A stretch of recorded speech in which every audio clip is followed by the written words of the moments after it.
So this is what we're gonna deal with today. Parenting with purpose. Pagiging magulang na may layunin. So this is all about family. And so last time you have heard a sermon about the role of husband and wife. Now the role of parents, okay? Now I may not relate to this sermon because I myself don't have a biological children, but I have so many spiritual children. And so somehow this message could also relate to my experience as a spiritual father. And I have taken care of children. I taught Sunday school when I was in grade 5. I was 11 years old that time. 11 years old pa lamang po ako, Sunday school teacher na po ako. And so, at the age of 11, I already have spiritual children. Well, I don't know where they are right now, but they are on my age level. So the Lord has used me in that kind of ministry. The first Sunday is about the covenant of marriage. And last Sunday, it was delivered by Pastora Michelle. Now it's the third Sunday. So the emphasis this month of September is a divine design, cultivating a strong foundation in the family to serve. So this is about parenting with purpose. God calls parents to disciple their children with intentionality and grace. Parents are called by God to nurture the growth of their children in all aspects, especially spiritual growth. I'm glad the children are also here because someday you'll become parents. And most of all, I'm glad the parents are here. Now, what about those who don't have children? Well, I don't have children of my own in a biological way, but I have spiritual children. So it doesn't really matter if you don't have children of your own from your flesh and blood, because there are children around you. Your nieces and nephews could be your children. The children here in this church could also be your children. And God has entrusted them to you to help their biological parents. Okay? So praise God that the children of Fields of Alvarez Church have so many parents. And you are one of them. I am one of them. So what is our role? Our role is to nurture their spiritual growth, to teach them of the Word of God, to guide them. And we must be patient in dealing with our children. Amen? Habaan ang pasensya sa pag-deal sa ating mga anak. Amen? You have to extend your patience in dealing with your children. What about the children? Do you have patience in listening to the repeated sermon of your mother? And sometimes you memorize it. When you may wake up in the morning, did you memorize the script of your mom? Yeah? You should have patience also. Sometimes it gets you annoyed in listening to all those lengthy sermons, and it's over and over again. But remember, someday you'll understand that when you have your own children. Amen, young people. So what is Christian parenting? Christian parenting is raising children to know, love, and follow Jesus by incorporating faith into all aspects of family life, emphasizing humility, grace, and cooperation with God's guidance. There are 2 points we would like to meditate on this sermon. And the first one, you can take a photo if you want to, or take down notes. 1, and this is important, pass on your faith to your children. And that's exactly why we're here. Time will come that we're going to pass away. So before it happens, pass on your faith. Before you pass away, pass on your faith to your children. Teach them of the Word of God, of Jesus, of the Holy Bible, of your testimony, and be a good example to them. Ipasa ang iyong pananampalataya sa inyong mga anak. And it's really sad to know that there are people who are nowadays consider themselves as atheists because they don't believe in God. But when you try to figure out who their parents are, well, you might be shocked their parents were pastors, if not the faithful members of the church. Or their grandparents were once pastors. And what happened to them? What happened to their faith? They departed and they don't believe in God anymore.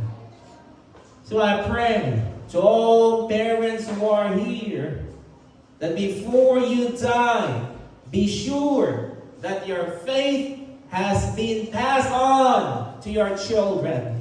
And to you, beloved children, someday you'll have your own children. Pass on your faith. Teach them of the Word of God. Introduce Jesus to them. Amen?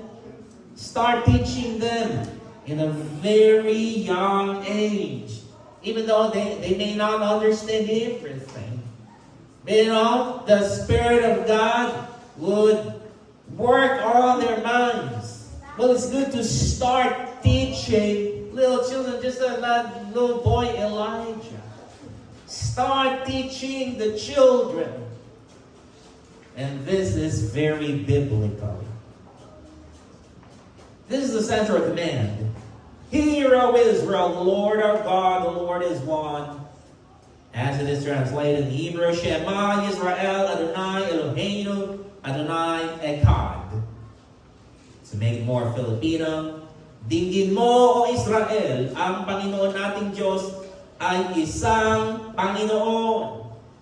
And in verse 5, love the Lord your God with all your heart and with all your soul and with all your strength. Jesus was asked, what is the greatest commandment? And that's his answer. Love the Lord your God with all your heart, with all your soul, with all your strength. And the second one is love your neighbor as you love yourself. We will also teach that to our children. And how to love the Lord? You love Him by expressing your obedience to Him. That's what Jesus said, if you love me, keep my commandments. Because it is very impossible just to say with our lips, Lord, I love you, but we disobey Him. That means we don't love Him. Let that expression of your lips be also the expression of your action.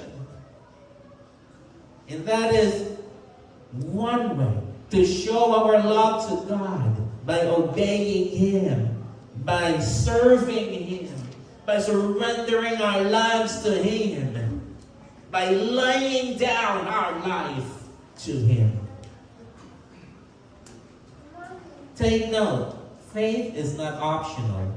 It is the pulse of family life. Let's make it more Filipino. Ang pananampalataya ay hindi isang bagay na pagpipilian. Ito ang pulso ng buhay pamilya. You see, without pulse in our body, we die. So without the pulse, of our family, the spiritual aspect, we also die. That's why faith is very important. Our Christian faith must be passed on to the next generation, to the next and next, even though you die. But it's good to know that your children, grandchildren, and great-grandchildren is faithfully serving the Lord. That who knows, some of your kids or grandkids will become a pastor, will stand here on the platform and deliver the Word of God. And it is because of the faithfulness you have in Jesus. And you pass it on to the next generation. Do you want that your children or grandchildren will one day stand here and praise the Word of God? Diba? Nakaka-bless. You know, when I was a little boy, I was a toddler, and maybe I was that age with Carl. And I was as cute as Carl. What I did with that guitar, well, I just twist it. Keep on twisting the guitar and it becomes out of tune. Halapihin lang ang beat ng guitar. This is what I did with I'm a toddler. And who knows? That little boy that seems so naughty, who keeps on twisting the guitar, becomes a pastor. So when you notice, maybe some kids there will keep on touching the guitar. Who knows? Let's pray for it. Probably that will become a pastor also. You see how God has raised up children, and who knows? Maybe you may not understand now. Oh, that boy is so naughty. That girl is so naughty. He always cries, doesn't listen. Well, God is shaping his life without noticing it. Shaping his life from moment by moment until he grows up, until he receives the calling from the Lord. And you'll be surprised. He's standing here at the pulpit delivering the message of God with power. Hallelujah. And that's the product of your faith and prayer. Look here. This is faith in everyday life. Talk about God at home, on the road, at bedtime, and upon waking. So we have the visible reminders on your doorposts and gates and on your walls. Talk about God at home, just like this daddy sitting with his child and opening up the Bible story book. That's why it is encouraged to all of you. Please have a Bible story book and call your children. Teach them a Bible lesson. Ginagawa po ba ninyo to? Are you doing this to your children? Or maybe you don't have a Bible story book? Then buy. Maybe there's one available at the Interval or Olive Tree. If not, then you buy online. When I was small, my mom bought 10 volumes of Bible stories, and we enjoy. When I was a toddler, I don't understand, but I just keep browsing the pictures. You see, little children could understand pictures to tell them what it is. And that's a good start of training, of teaching. Teach them of the Word of God.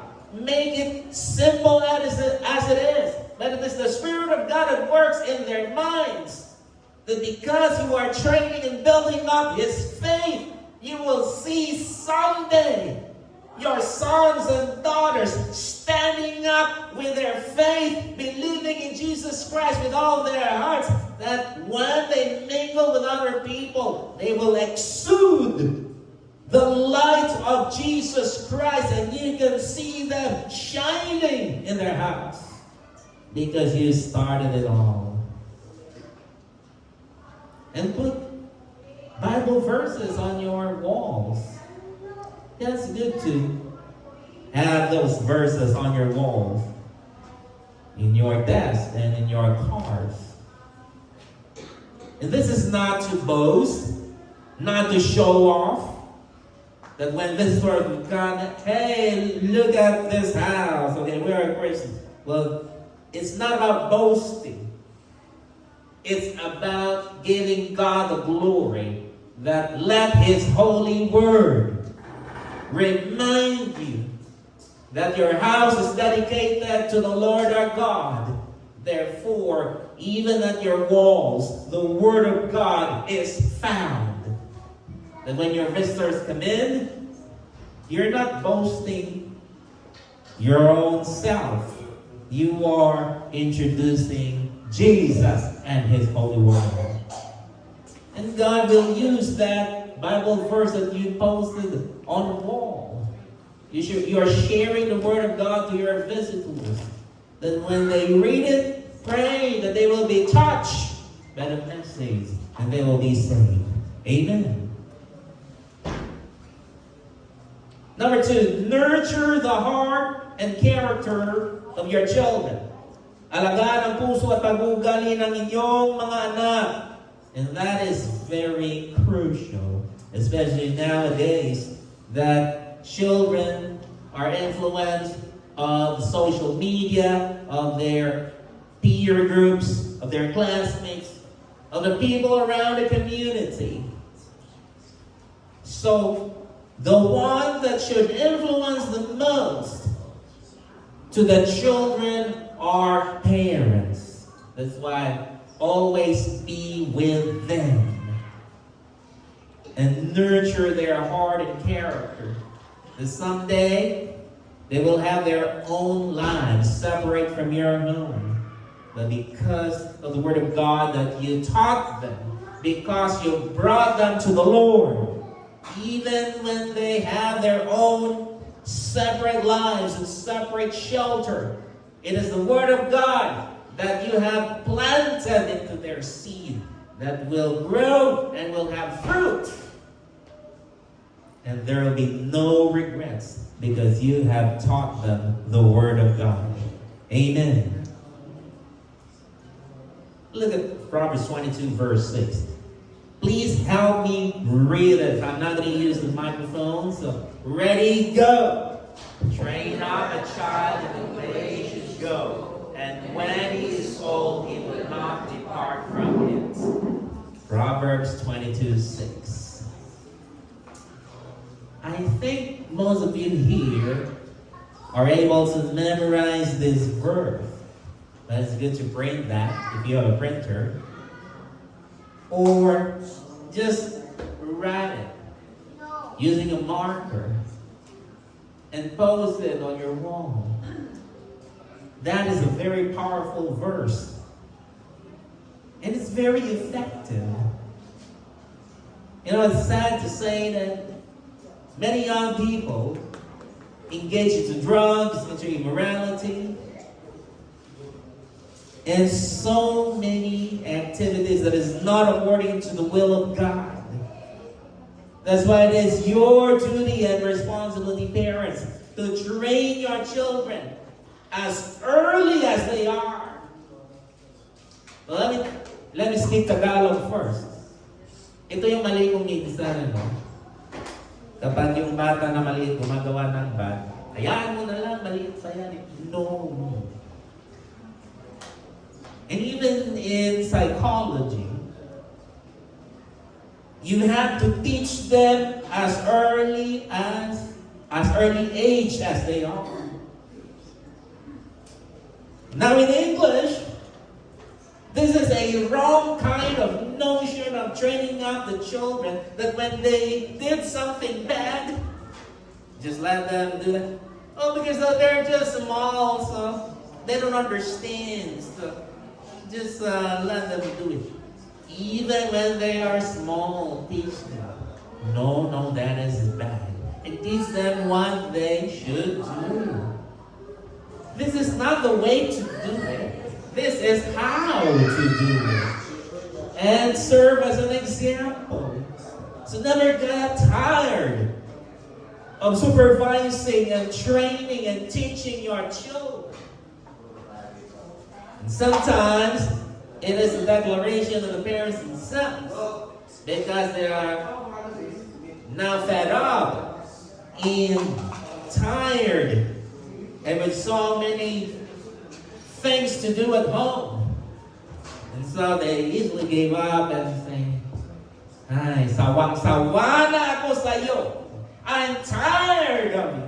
I'm sick and tired of dealing with you. You know, that creates a negative effect on the children. So now we stand corrected.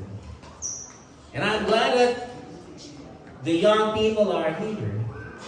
So when you hear the sermon, young people, don't ever pinpoint to your mom and dad, oh, my dad is like that. I've heard him saying that over and over again. My mom is like that.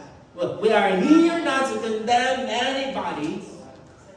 I know that nobody is perfect. Even you children. There's no perfect children. And there's no perfect parents. So what are we going to do? Condemn each other? No. Help each other. Because sometimes parents forgot. And they just express their emotion that might hurt your feelings. That is for you to pray for them and not to condemn them. Because no parents are perfect, right?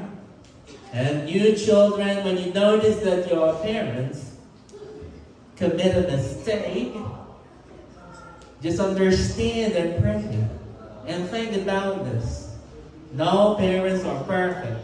That my mom is doing all the best she can. And also my dad. He's doing the best he can for my own good. Sometimes he commits mistake in dealing with me, but I love him because he is my dad. I pray that the spirit that prevails in your hearts and minds, young people, is the spirit of love and understanding, not the spirit of rebellion. Amen? Not the spirit of rebellion, but love and understanding. Look here. Deuteronomy 6:7-9. This is God's command, first and foremost, to the people of Israel and to us. This is applied to all nationalities around the world. And God told them, impress them on your children. Talk about them when you sit at home and when you walk along the road, when you lie down and when you get up. Tie them as symbols in your hands and bind them on your foreheads. Write them on the door frames of your houses and on your gates. Now let me show you this picture. How did the Israelites apply the command of God, especially in verse 8? Tie them as symbols on your hands and bind them on your foreheads. And this is what they did. Even right now, until now when you go to Israel, you will notice that the men used the tefillin, or we call that phylactery. Because Deuteronomy 6:8 says, tie them as symbols in your hands. So here, one pair of tefillin is used to tie as symbols in their hands. So here it is, they tied it. And bind them on your forehead. So here it is. So 2 pieces of that small box called tefillin. Small black leather boxes with straps containing scrolls of parchment or containing verses in the Bible, and is written in Hebrew. born in the head and the arm. Tefillin is the Hebrew name, and phylactery is the English translation. But we don't wear that here. We don't have that here. Because that is purely Jewish. For us Christians, it's more on spiritual than physical. Take note. The most important is that the Word of God must be in your heart and must be followed. So that's the way we apply it, not this one. That's why in Christian churches, there's no tefillin. If there is, well, probably just for their accessory. Well, if you want to wear that to experience the Jewish tradition, if you want to buy that online, that is available. And if you know how to read Hebrew, if you buy it originally in Israel, when you open that box, it has a small piece of paper printed with Hebrew verses. Well, I don't have that kind of instrument or that kind of spiritual thing. But you know what? We as Christians apply this sign as symbols in your hands and bind them in your foreheads. It is the Word of God, the Bible that we read, and it must be implanted here in our minds. That the Word of God must be placed here and also here in our hearts. As what the Bible says, your word have I hid in my heart that I may not sin against you. So let the Word of God be placed in our hearts and minds. Let the Word of God remind us of our daily activity. That sometimes we commit sin, or sometimes you are tempted to commit sin. Let the Word of God remind you. And that's the most important thing. Take note, Jesus also made that comment to the religious people wearing the tefillin or the phylacteries. Take a look at Matthew 23, 4-5. For they bind heavy burdens is referring to the Pharisees and the religious people, hard to bear and lay them on man's shoulders, but they themselves will not move them with one of their fingers. But all their works they do to be seen by men. They make their phylacteries broad and enlarge the borders of their garments. Now take that Jesus doesn't want them to stop wearing phylacteries or that thing called tefillin. That's not what Jesus is trying to say in Matthew chapter 23. But what he's trying to say is, what's the use of putting that tefillin or that phylactery if you're not obeying what it says? You see, it doesn't really matter if you're not wearing that thing. What matters the most is you obey the Word of God written in that box. Obedience is better than sacrifice.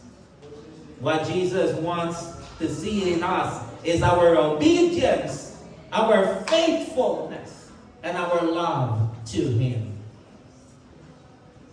And here's another one that the Israelites did in a literal sense. Deuteronomy 6:9, write them on the door frames of your houses and on your gates. That's why they have that piece of metal with inscription of the Word of God. They call it mezuzah. Okay? So it is a metal kind of thing placed on the doorpost or in the gates, and they're being screwed. Yeah, so there's a screw here. Well, if you want to order this online, you have to put that in your door frames. Sure, why not? Okay? Can you read that inscription here? So to the left one, may God's blessing rest upon this house and all who dwell within. May all who enter this house also be blessed. And the same here. And this one is Deuteronomy 6, 4 and 5. Hear, O Israel, the Lord our God, the Lord is one. And you shall love the Lord your God with all your heart, with all your soul, with all your strength. And you shall write words on the doorposts of your house with the original Hebrew alphabets. So that's it. That's how they apply Deuteronomy 6:9. And we can also apply that physically. That's why sometimes, Christians bought picture frames with Bible verse and put it on walls. And that's biblical, Deuteronomy 6:9. But you know what? What's the use of putting all those verses on the door frame if you're not following it? But I don't say that remove all the verses that you post in your home. No, let it stay there. Because that's the Word of God. The most important is obedience. Amen. The most important is obedience. That's why we put it on the wall. And we read from time to time. And I believe that you have memorized all those verses you posted on the wall. You see, we should not concentrate more on memorizing, but concentrate on following it. Amen. Memorizing is good, but obedience is better. Amen. Look here. Because this is parenting. The Word of God is addressed especially to the fathers. So the Bible teaches us of the basic foundation of parenting, how to deal with the children. Ephesians 6:4, fathers, do not exasperate your children. And that word is so deep. Lalim ng exasperate. And then I consulted the Tagalog translation. Mga magulang, huwag ninyong ibuyo sa pag-iimagsik laban sa inyo ang inyong mga anak. Even that Tagalog translation is so deep also. One word here, exasperate. And it becomes three words, ibuyo sa paghihimagsik. Parang KKK, mga himagsikan. And let's simplify it. What does it mean by do not exasperate your children? Don't embarrass them in front of people. That is exasperating your children, and never do that. Fathers and mothers. Don't curse them or say bad words to them, and that is exasperating your children. Binubuyo mo sa pag-iimagsik. You create a heartache to them by the words you have spoken to them. Or sometimes we level them, in Tagalog, ang bobo mo. You're so dull. And that is not an accepted word. We just can't blame the parents because sometimes out of their emotions, in the Philippines it's a common expression, ang bobo mo. You are this and that with all the labeling of bad words. When parents are angry, they shout and with all the bad words hurled against their children. Ephesians 6:4, fathers, do not exasperate your children. And that is not only for fathers, but also for mothers. Amen? And don't scold too much, but scolding is okay. I'm glad that young people are here. Young people, listen. Were you scolded by your parents? Not even once? Napagalitan ba kayo ng nanay niyo, ng tatay niyo? Yeah? So do you have heartache? Do you hate them because they scolded me. How many young people here? 1, 2, 3, 4. And others are in the Sunday school class. You know, sometimes parents are guilty of this. Okay, scolding is all right. Children, young people, listen. Pag pinagalitan kayo ng nanay nyo, tatay nyo, normal lang yun. Time will come, you become a mother, a father. And you will also scold your children when they get naughty, when they did something bad. Right? Because that's part of disciplining your children. But I don't know what's going on in your home. So, did they scold you too much? Did they scold you in a very unnecessary way that, simple matters doesn't need scolding, but they just keep scolding and nagging? Well, I'm glad that you are here. Because this Sunday is the Sunday of healing of hearts. How much scolding can you handle and can you bear?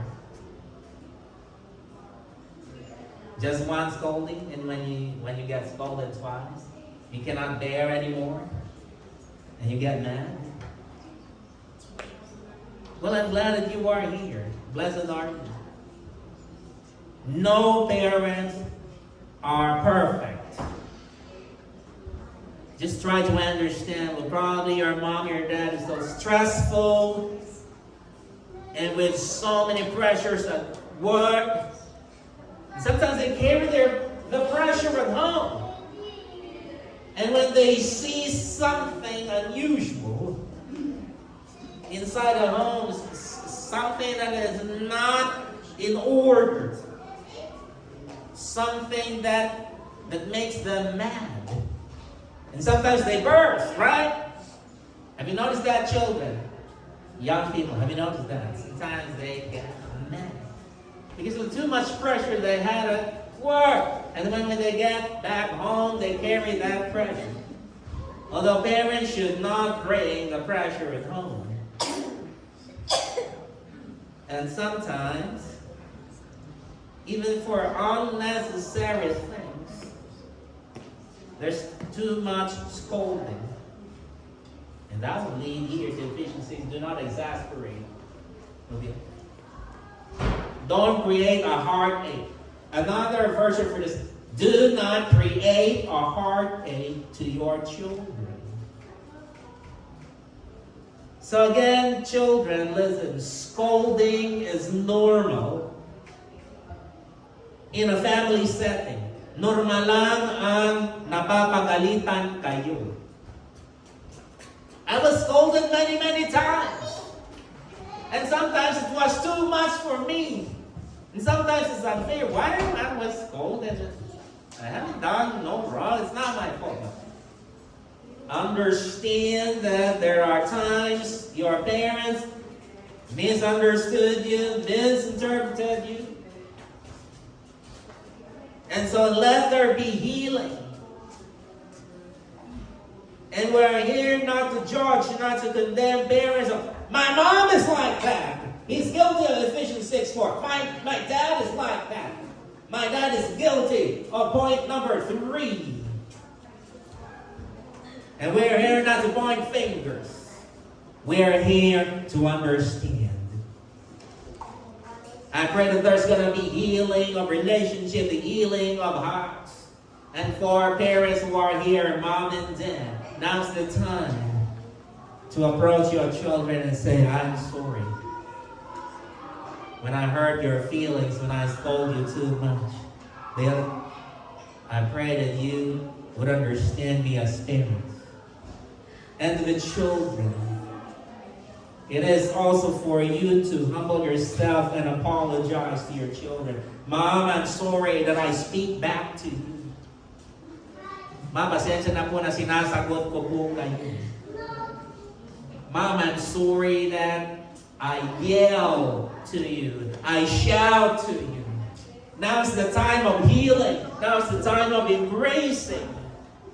not to recall the past, because past is past. And let us not be historical when we deal with sensitive issues here. And let's be spiritual. Amen? Not to be historical, past is past, but let us be spiritual. Amen? So this, Ephesians 6:4, when you read as children, and when you found your parents guilty, well, that's because nobody is perfect. And we're here not to pinpoint, that's my dad, that's my mom. We're here to understand and to heal every wounded heart in Jesus' name. Now, children, do you understand your parents? I know that sometimes they become extreme, right? So when parents become extreme, they're guilty of Ephesians 6:4. But take note, children, understand your parents. Amen. And for parents, be humble. Talk to your children. Approach them. And tap their shoulder. How do you call your children? Anak? Do you call your children anak? You call them Tagalog? Or you just call them by name? Anak, I'm sorry. Will you understand your mom and dad? Will you do your best to be a good son, a good daughter? And to parents, will you do your best to be a good mother and a good father? May this word of the Lord, Ephesians 6:4, heal us, not condemn us. This is written so that there's going to be a healing of hearts. And number 4, don't abuse them physically, sexually, emotionally, and financially.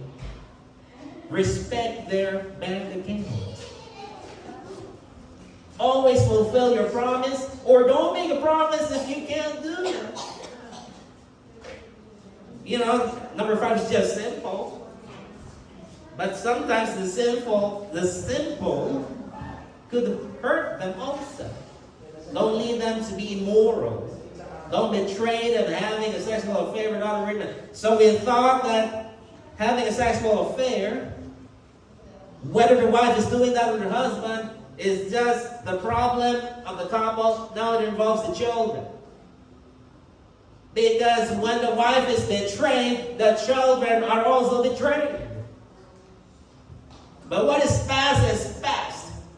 We're here not to recall the past. My mom is like that, my dad is like that. But for the young people, pray, Lord, make my daddy the man after God's own heart. Lord, make my mommy the woman after God's own heart.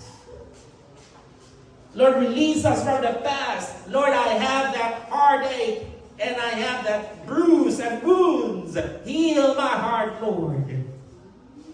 Lord, enable me to forget the past and not to pinpoint my mom, my dad, not to accuse him, not to accuse her, but to understand and love her. Amen, young people. Parang hindi ka nag-amen. Amen, young people. Nana yung sumasagot. Oh, because parents are young at heart. Okay. So this is father's responsibilities to children. And not only fathers, actually. Parents. Love them and be willing to sacrifice for them. Yes, of course. I salute you, parents. Train them to live a Christian way of life. Provide financial security and basic needs. Yes, of course, as a father. I trust you. Provide protection and physical safety. Provide emotional support and moral support and guidance. Serve as a role model, fostering a child's development through positive interactions. Provide discipline and training for household chores. teaching values and setting boundaries. So when you kids are required to do household chores, it's like vacuuming or cleaning the toilet, which is sometimes disgusting, but that is for your own good. Were you trained by your mom how to cook? Be thankful. Now, do you know how to cook? If not, then mommies, this is a challenge for you. This is basic. But this is the part of what the Bible says, train up a child in the way he should go. And that includes household works, right? Now, with their age like that, if they don't know the household chores, then it reflects to us. This is a challenge for us parents. This is not too late. Now train them. And I will be glad. Even though I may not visit all of you, most of all, the Lord would be glad. When you get back home and say, Mom, I'm going to cook. Mom, I'm going to wash the dishes. I'm going to vacuum and shine your own shoes. Praise God. Amen? Can you do that, young people? Let me speak to God. Minsan kasi, nanay na lang lagi. Nagluluto, nanay. Naglalaba, nanay. Ano pa? Nagbabacuum, nanay. Liligpit ng kalat, nanay. Now this time kayo naman. What I'm trying to say, well, it's always mother, mother, mother all the time. Doing laundry or cleaning up your mess, doing the vacuum, cooking and washing the dishes. It's always mother, mother, mother.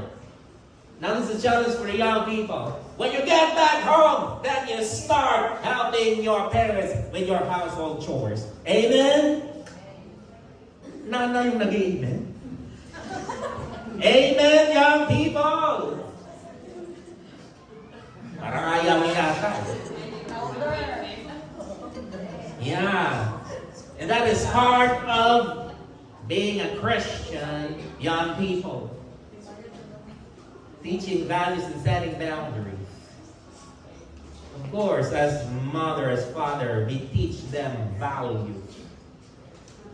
Here is take note here, especially to the fathers. If you want to be a good father, be a good husband first to your wife. And this is not only applied to fathers, to the mothers here. If you want to be a good mother, then be a good wife first to your husband. So may you be taught by the Word of God. Hallelujah. And may there be healing today.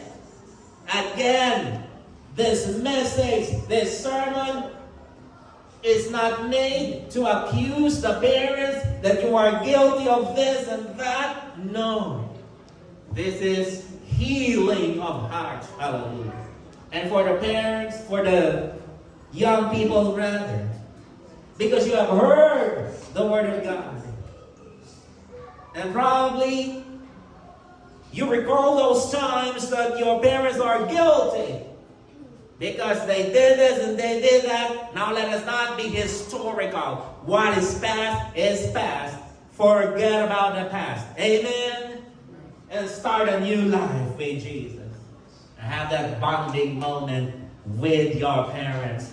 Parents, you started.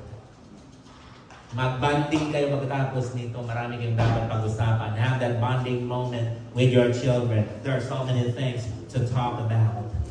Apply this message in your family. So brothers and sisters, to all parents, it is our Christian responsibility to take care of the spiritual growth of our children and be a good example. Pass on your faith to your children. Nurture their hearts and character. Remember those 2 points. Pass on your faith to your children. And number 2, nurture their hearts and character. Let all the young people be like Jesus in character. And the parents should also do the same. Let Jesus shine in the family. Hallelujah. Let's all bow our heads. We thank you, Father God, dear Lord, for your message that has been taught and preached today. Lord, I pray that you're going to deal with the young people. They have heard your holy word. I pray that the way they apply it is on the healing, redeeming, and spiritual way. Lord, enable them to understand their parents, not to accuse, not to pinpoint, but to pray for them, understand them, and enable the parents to do their best in dealing with their children. Lord, there's no perfect parents, but we have a perfect God who teach us the proper way of Christian parenting. Lord, I pray that as they listen to this whole word and your message, it's not something that is burdensome to them, but a blessing. That at the end of the day, they will thank you. But probably they're hurt of what they have heard. It hurts, but it helps. Yes, Lord. Heal their hearts, their minds, and their perspectives in the name of Jesus. Raise them up as good parents, that their faith will be passed on to their children and to their children's children. And I pray for these children, especially young people, enable them to respect their parents at all times, to obey, to listen, to honor their father and mother, and also to help in their household chores. Make them responsible children. Make them unique. That there are so many influences in this world, from their classmates, from their schoolmates, from the community, from the social media, from the television, and many other sources. I pray, Lord, that you will cover them with your precious blood. That the enemy will never influence them. It's only the word of God that will influence them. And I pray that they will be trained up in the way they should go, so that when they grow old, they will not depart from it. We pray all these things in the mighty and precious name of Jesus Christ, our Lord. Everyone said, amen. God bless you.